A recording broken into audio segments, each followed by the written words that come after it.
you optimize too much for the fun, and then you taught the students that things are fun and they don't necessarily, and they can't really be hard.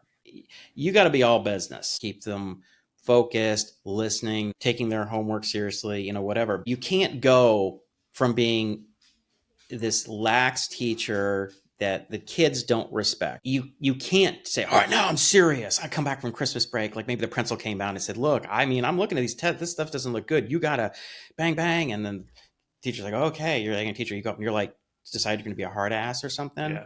There's a directionality to it. You can't recover from being a pushover. Once you're a pushover at the beginning and then you become a hard ass, like The just kids keep are moving like, yeah, forward. right. They just rolled it They, out. yeah, It happened to me when I was in high school. I can't remember this teacher, and she was like started out like that, and she's like, she realized she was a young teacher, a first year teacher or something, and she just graduated from college, and she was going to be our friends, and we didn't take her seriously, and because she wasn't a serious person, and so we didn't respect her. We didn't like hate her, and then when she started to be like a hard ass, then we hated her, right?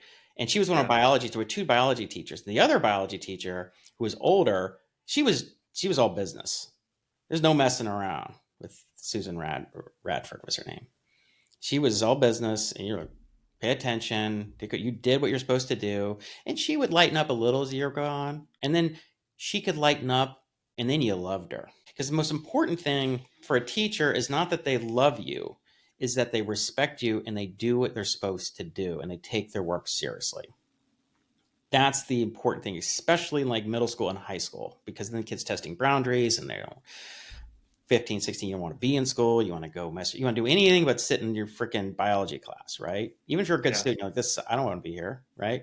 So that model, in any really good teacher understands this fundamentally. You can't, not that you can't do some fun things, but you have to instill respect from day one. I understand you are not to be messed with.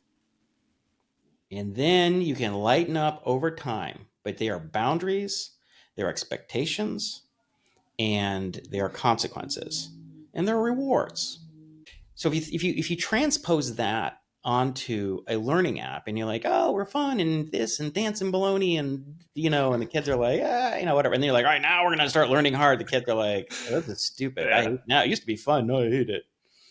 You know, but yeah. we can go from the teacher that was a hard ass and we can lighten it up a little bit. People are like, oh, I think my daughter likes it a little more. It's kind of fun. So that's how it's gonna go, I think.